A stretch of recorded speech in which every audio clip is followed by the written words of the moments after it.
Selamat datang untuk Ananda sekalian. Saya berharap Ananda sekalian dalam kondisi baik. Hari ini kita akan coba belajar IPS dengan pembahasan itu mengenai potensi sumber daya alam dan potensi kemaritiman di Indonesia. Ananda sekalian, untuk mengawali pembelajaran kita, ada beberapa daftar pertanyaan mengenai topik ini. Yang pertama adalah, apa yang dimaksud dengan sumber daya alam? Yang kedua adalah, apa potensi sumber daya alam negara kita? Kemudian, bagaimana potensi maritim negara kita? Bagaimana persebaran sumber daya alam di Indonesia? Dan bagaimana cara menjaga kelestarian sumber daya alam?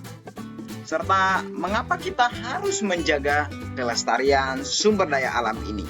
Mari terus saksikan videonya untuk menemukan jawaban dari pertanyaan-pertanyaan ini. Pertanyaan pertama adalah, apa yang dimaksud dengan sumber daya alam? Di sini ada 6 gambar yang coba saya berikan. Coba tentukan yang mana yang termasuk SDA. Gambar yang pertama ini adalah udara. Kemudian yang gambar yang kedua adalah air. Kemudian yang ketiga adalah ikan. Kemudian ayam. Kemudian tumbuh-tumbuhan atau sayur-sayuran. Kemudian tanah. Semua gambar ini termasuk ke dalam SDA. Lalu pertanyaannya, apa itu SDA? SDA adalah semua yang ditemukan manusia di alam dan dipakai untuk kepentingan hidupnya. Nah, semuanya ini kita temukan di alam dan kita gunakan untuk kepentingan hidup kita. Bahan tersebut boleh berupa benda mati, boleh juga berupa benda hidup. Potensi sumber daya alam tentu sangat besar sekali. Maka dari itu, untuk membatasi pembelajaran kita, kali ini kita akan coba lihat potensi sumber daya hutan dan potensi sumber daya tambang saja. Yang pertama adalah potensi hutan di Indonesia. Hutan di Indonesia memiliki potensi yang sangat besar, yaitu mencapai 99,6 juta hektar. Ini tentu jumlah yang sangat besar. Anda bisa lihat di sini, yang warna hijau ini adalah hutan Indonesia. Luas hutan yang besar itu bisa kita jumpai di Papua ini, kemudian juga di Kalimantan, kemudian juga di Sulawesi dan di Sumatera. Tetapi ada beberapa daerah di Indonesia yang justru sudah mengalihfungsikan hutan menjadi lahan perkebunan maupun pertanian. Daerah tersebut banyak dijumpai di Sumatera dan juga di Kalimantan.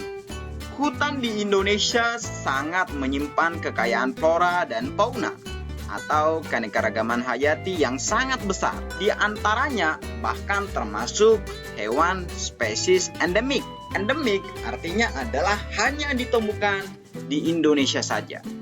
Ini adalah beberapa jenis kayu unggulan hasil hutan Indonesia. Yang pertama kayu keruning, kemudian meranti, agatis itu dihasilkan di Papua, Sulawesi, dan Kalimantan. Kemudian kayu jati ini di Jawa Tengah. Ini banyak digunakan sebagai bahan perabotan. Kemudian ini ada rotan yang melengkung. Ini banyak ditemukan di Sumatera Utara dan Sumatera Barat. Ya, dan juga di Kalimantan. Ya, umumnya rotan ini tumbuh di daerah yang sejuk dan curah hujan yang tinggi. Berikutnya adalah kayu cendana. Nah, ini kayu cendana ini umumnya tumbuh di NTT. Ya, pohon ini sangat wangi, bisa digunakan sebagai bahan dasar obat-obatan. Kemudian ada kayu rasa mala dan juga akasia. Ini banyak dihasilkan di Jawa Barat, digunakan sebagai bahan perabotan. Berikutnya kita akan coba lihat kondisi dan fungsi hutan Indonesia saat ini. Hutan yang kita miliki saat ini ternyata telah mengalami banyak kerusakan. Berdasarkan data Kementerian Kehutanan, laju kerusakan hutan kita mencapai 300.000 hektar per tahun. Anda bisa lihat ini bukan jumlah yang kecil. Kerusakan hutan itu umumnya dilakukan karena pembakaran lahan, penebangan liar, dan sebagainya. Sementara hutan sangat dibutuhkan. Hutan sangat berfungsi untuk kehidupan manusia. Yang pertama, hutan berfungsi untuk menyimpan air. dikala hujan datang, pohon akan menyerap air tersebut, dan itulah yang dialirkan ke sungai-sungai. Tentu kalau hutan gundul, ketika hujan datang, air akan langsung mengalir ke sungai. Dan yang terjadi adalah saat hujan akan terjadi banjir, saat kemarau kita akan kekeringan. Yang kedua, hutan sebagai tempat hidup flora dan fauna, yang itu bisa menjadi sumber makanan bagi manusia dan obat-obatan. Yang ketiga, hutan mencegah terjadinya erosi. Ketika hujan datang, pohon yang lebat akan menghalangi air hujan untuk langsung menyentuh permukaan tanah, sehingga tanah tersebut akan terlindung. Berbeda halnya ketika hutan sudah gundul.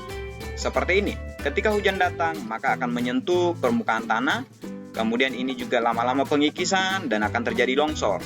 Selain itu, bagian permukaan tanah adalah bagian yang paling subur dari tanah, sehingga kalau sudah terjadi erosi, tanah akan tandus.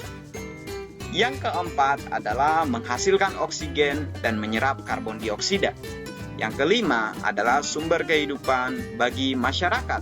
Berikutnya kita akan coba lihat persebaran tambang di Indonesia. Kita bisa melihat betapa banyaknya simbol di sini. Dan ini semua adalah simbol dari pertambangan. Bisa kita ambil kesimpulan bahwa Indonesia memiliki kekayaan tambang yang sangat besar. Mari kita saksikan satu persatu.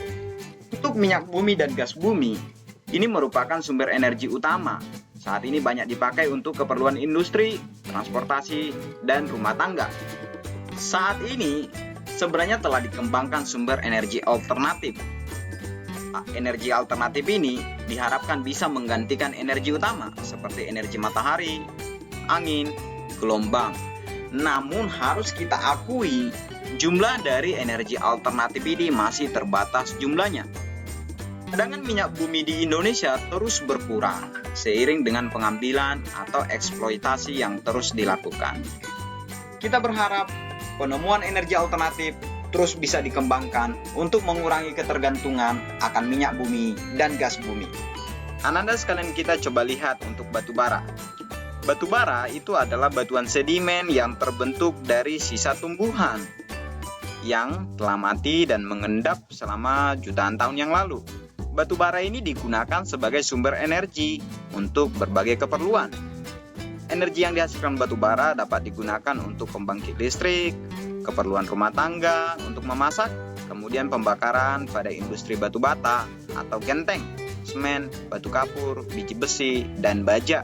Pertambangan batu bara di Kalimantan terdapat di Kalimantan Timur.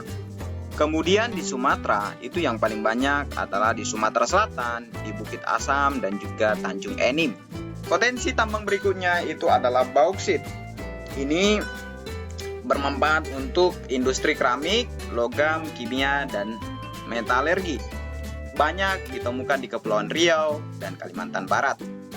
Berikutnya adalah pasir besi. Ini dimanfaatkan untuk industri logam besi dan industri semen. Ini banyak ditemukan di Cilacap, Sumatera, Lombok, Jogja, dan sebagainya. Potensi tambang berikutnya yang menghasilkan uang yang jumlah besar adalah emas. Ini banyak ditemukan di Papua, kemudian Kalimantan Barat, Nangro Aceh, Darussalam, Sulawesi Utara, Riau, dan Bengkulu. Tetapi yang paling besar itu adalah di Papua dengan PT Freeport Timika.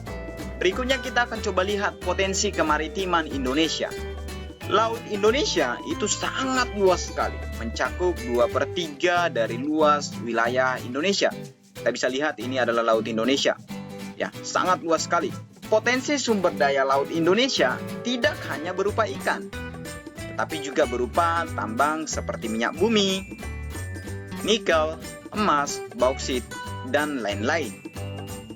Kekayaan yang dapat dimanfaatkan dari sumber daya laut yang lain itu adalah berupa mangrove, terumbu karang, dan lain-lain. Jadi begitu banyak yang bisa kita hasilkan dari laut ini. Berikutnya kita akan coba lihat perikanan di Indonesia. Laut Indonesia yang luas memiliki angka potensi lestari yang besar, yaitu 6,4 juta ton per tahun. Berdasarkan aturan internasional, jumlah tangkapan yang diperbolehkan adalah 80%. Sementara yang Indonesia tangkap itu masih 5,12 juta per tahun. Artinya, kita masih bisa meningkatkan penangkapan kita sampai pada angka ini 6,4 juta ton per tahun. Untuk ikan yang ada di barat dengan yang di timur sedikit berbeda. Hal ini dikarenakan kedalaman di timur itu 4.000 meter sedangkan di barat 75 meter. Yang di barat itu umumnya diperoleh ikan pelagis kecil. Sedangkan di bagian timur, di Indonesia Timur, kedalaman 4.000 meter ditemukan ikan yang besar seperti cakalang dan juga tuna. Tetapi ananda sekalian, ikan-ikan di Indonesia masih sering dicuri oleh negara lain. Laut yang sering mengalami pencurian ikan adalah Laut Arafuru yang ada di Papua dan juga Laut Indonesia di Natuna yang berbatasan dengan Laut Cina Selatan seperti yang ada pada gambar ini. Potensi maritim berikutnya itu adalah hutan mangrove.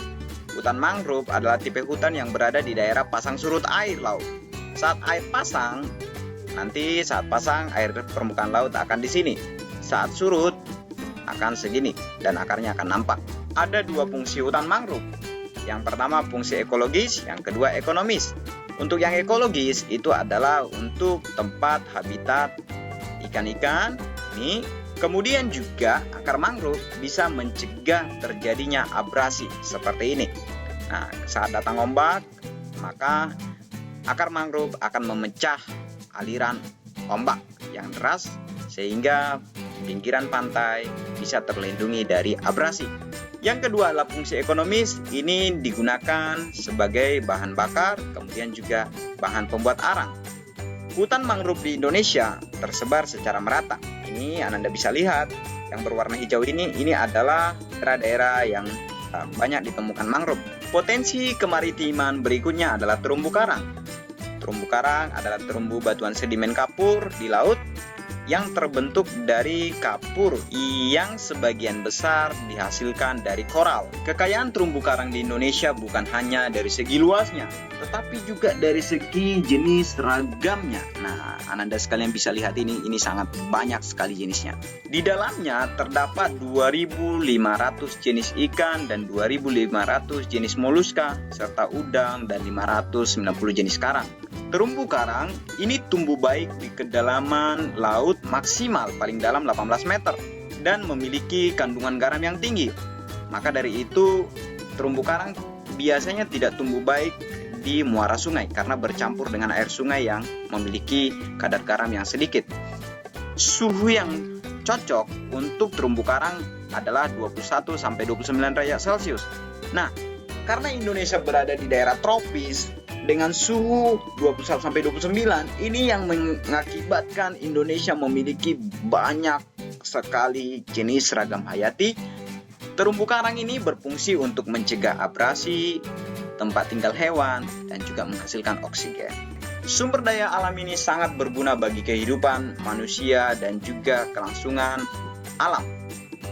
Perlu dijaga dan dilestarikan, serta penggunaannya perlu digunakan sehemat mungkin. Penemuan energi alternatif juga perlu terus ditingkatkan untuk mengurangi ketergantungan akan tambang maupun energi yang diperoleh dari alam. Itulah informasi lengkap mengenai potensi sumber daya alam Indonesia dan potensi kemaritiman yang ada di Indonesia. Terima kasih telah menyaksikan video kali ini. Jangan lupa untuk like, komen, dan subscribe untuk mendukung channel Bapak. Terima kasih.